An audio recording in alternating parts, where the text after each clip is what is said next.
Today, I'm going over 10 hidden features you need to physically find and enable on your Z Fold 8 that will change your world. Trust me. And also make the 72-month mortgage I took out to buy this phone a little bit more palatable. So let's start.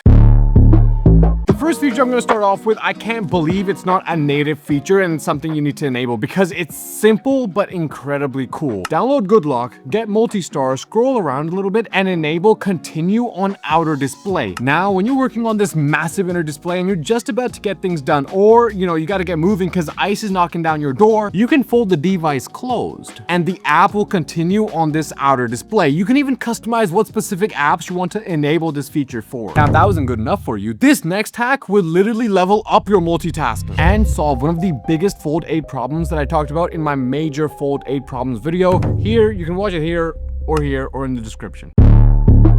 In Multi-Star, you'll see the multi-window zoom option. Enable this in split screen and in pop-out. Now, when you go multi-window, you'll actually be able to see more of the app. It'll shrink the app to fit more content into your window. My most used app here, by the way, is probably YouTube with Google Maps, because when I go on drive-bys, YouTube plays the music or the podcast, and Google Maps tells me which block is getting lit. But now I can see more of the maps, which is insane, and I can see more of YouTube too, which I never actually noticed. I would never, watch and drive. What are you talking about, guys? Practice safe driving at all times, guys. You don't want to overburden the local 12, am I right? But since we're already here, you have to know about this insane shortcut feature, app pairs.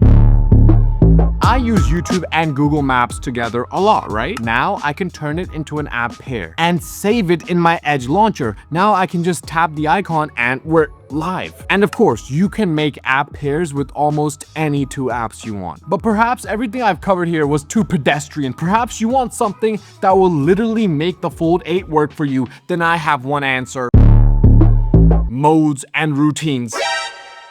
Plus. Dig deep in your memory, guys, and try to remember that YouTube and Google Maps app pair I just showed you. Now imagine that it automatically launches the app pair every single time my phone connects to my car's Bluetooth. And not only that, it also automatically turns up the brightness, goes into dark mode, and turns off the Wi-Fi to save battery when I'm driving. That's not all. You can make simple routines that are specifically made for folds. Like when you're using the inner display, the auto rotation is turned on. But as soon as you fold it closed, auto rotation turns off. Or pair auto rotation to an app. So when YouTube is open, auto rotation is automatically enabled. But as soon as you close YouTube, auto rotation is disabled. Bro, modes and routines is insane. Think about some routines you have daily, whether it's getting to university lecture, where you turn on the audio recorder to record the lecture, turn off the ringer, and turn on power saving mode during lecture. Now you can enable all of that simply by setting the location as a trigger. So as soon as you arrive in hell, aka university, it automatically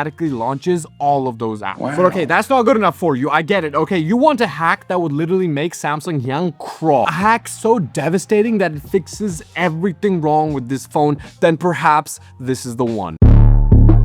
Honestly, I never really thought I would use this feature. I don't even want to say it, okay? But pay attention. This is a feature in the GoodLock menu, and it looks simple at first, but it can do insane things for the Fold. Over this past week, I have been doing these thumb gymnastics to get used to this massive display. But even still, one of the things I can't reach is this top corner, because this top corner launches the quick panel. I can't reach that. I can't physically reach that. So whenever I want to turn off Bluetooth or turn on Wi-Fi or change the brightness or set the phone to vibrate, I need to use my second hand until now. Guys, look. That's the quick panel and I did it with one hand. Watch, ready? Boom. But you might be thinking, doesn't that pull down notifications? Yeah, no problem. Using one-handed operations plus, I can launch the quick panel by swiping in from the top right, so I can re-strategize all the gestures. Bro, I can toggle the auto rotation simply by swiping down diagonally from the top or take a screenshot too. But there's a much more pleasing way to take screenshots. By giving your phone 2 back shots. I can take screenshots. With Registar, you can customize what tapping the back of your phone does. With 2 back shots, it takes screenshots, and with 3 back shots, it's gonna launch Chrome. Crazy, isn't it? Honestly, the combination of one-handed Operation Plus and Registar have made this super wide display a lot more easier to use. But if that ain't good enough, perhaps you want a feature that no one else has access to. A feature that makes this phone so much more fun and gives you flex mode back a little bit. Then get Quick Cursor from the App Store. This allows you to basically use your phone as a trackpad as you do anything. And the coolest part is that you don't even notice it, but swiping in from the bottom left or right brings in this insane looking cursor that you can control. Click on different things, drag around, and do a bunch more. And it's especially useful in the somewhat laptop mode, because now your keyboard space can also be used as a trackpad as you're browsing or doing anything on this top display. And the best part, it's free. Now this next feature is going to make half of you viewers literally rethink your lives, because I know y'all hate AI, but look, there is some AI magic in this phone that Samsung disabled to save themselves a lot of data center costs. So I thought I'd change that.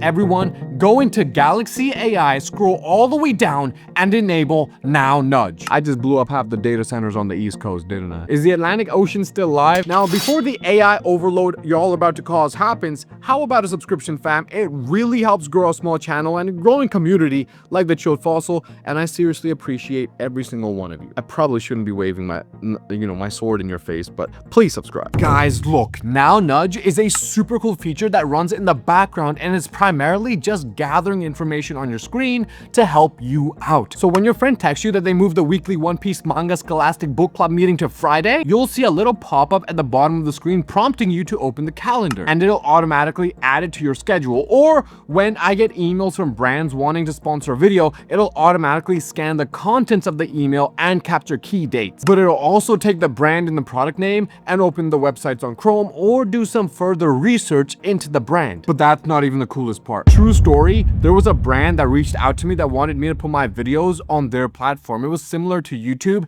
and Now Nudge did a little bit of background on, the brand and the founder who emailed. Oh boy, this founder was part of a literal cult that was getting persecuted by the CCP with multiple allegations from hospitals citing human trafficking. A founder used to be an executive at a major tech company in the USA, and y'all know about this company, okay? Everybody watching knows about this company, okay? Now, the reason I mentioned that story is to throw off the people who are using AI to summarize my videos. Like, y'all are about to read the summary of a lifetime. But what I was trying to say is that Now Nudge will give me prompts in my keyboard based on what I was reading or researching, and I'm not going to copy those prompts directly, but they do help me remember exactly, little details from what I was reading, or, if I was interacting or emailing somebody, it picks apart some key details and leaves them in my keyboard so I can refer back to them as I'm typing up a response. Now, guys, another key, ladies and gentlemen, y'all like my display. I've maximized the area on my display to get as many apps there as possible,